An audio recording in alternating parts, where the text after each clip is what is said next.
looking at that other end spot, the Leo? I'm doing both. Doing both, or you doing any more with Jacquez and Corey out there? We just rotate back and forth between the end and the Leo, so pretty good. You said you're pretty comfortable there. Just what are you trying to, this second week of camp, just what are you trying to improve and where are you trying to focus on? What I'm trying to improve is my hands, working with hands. We read all types of articles all the time about how hands are beneficial in the NFL and how you can't play in the NFL without hands. So basically what we're doing is working hand violence and hand-to-hand combat.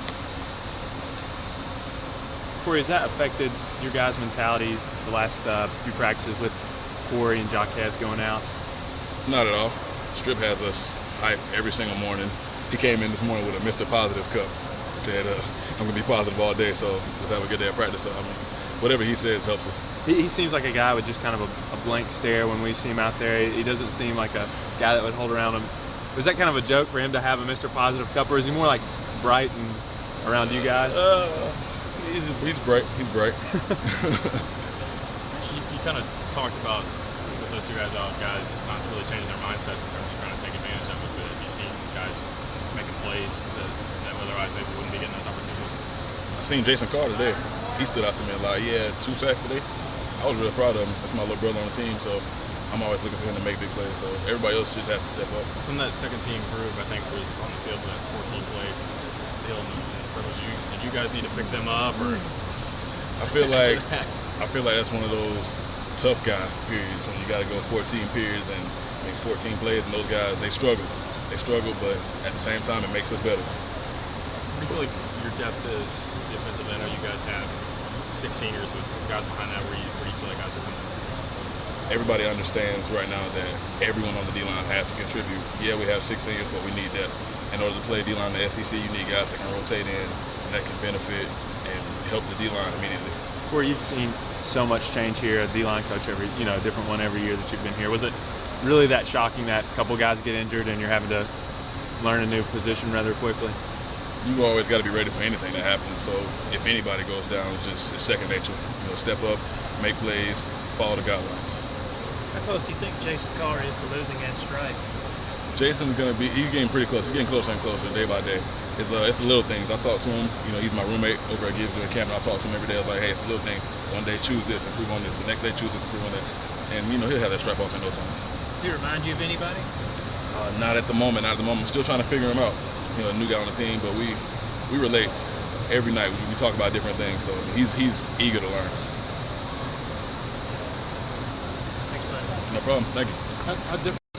When you have blitzes, you have to know whether you're coming or going. So either way, the ends in general have a set detailed plan. Corey, Byron was talking about how you guys kind of got to push through right now. With a part of camp where it's kind of getting a little bit of a lull. Right. Are you seeing that same thing? I feel like as a team, guys drag after a certain amount of practices. It's bound to happen. Everybody has their downtimes. But at the same time, every day you come out to practice, it has to be your 100%, your everything you got when you come out there, because this is what you do. This is what you're here for. What do you feel like this defense is getting better over the course of the first couple of weeks? I feel like we're learning to finish. As a team, we're learning to finish plays, we're learning to finish assignments, and guys are just learning to get better overall over the span of an entire practice. Does that kind of go back to what Coach Jones is talking about right now, pushing through, where this is kind of where the team's going to be made during the tough parts, finishing out the play, finishing out the drill, finishing out team periods, that kind of thing? Yes, sir. It's exactly what Coach Jones told us. He told us before camp even started that around practice 6, 7, 8, guys are going to start dragging. He told us it was going to happen, and granted it has happened, and now we're reacting and we're learning to finish.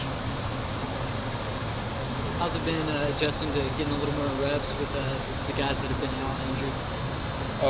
It's easy. I've been learning all the positions since I got here. I want to learn everything, whether it be the nose, the 3, the end, or the Leo, just so I know what's going on around me. Is that what coaches mean when they say cross-training? And how beneficial is that for you guys to be cross-training like you have? That's completely beneficial because you never know. You never know. For instance, Jacquez or Corey Green, you never know who's going to go down. And you have to know each and every position, because if somebody goes down, you have to be able to come in immediately. You can't be out there lost at any given time. How much does it help you to be a senior now, have some experience under your belt, for you to be in the situation that you're in? It helps a lot, because over the past few years, you've learned to deal with adversity, deal with new coaches, and deal with losing games and coming back and having to have a positive attitude. So at this point in time, being a senior, it's not much I haven't seen. Thanks. Thank you.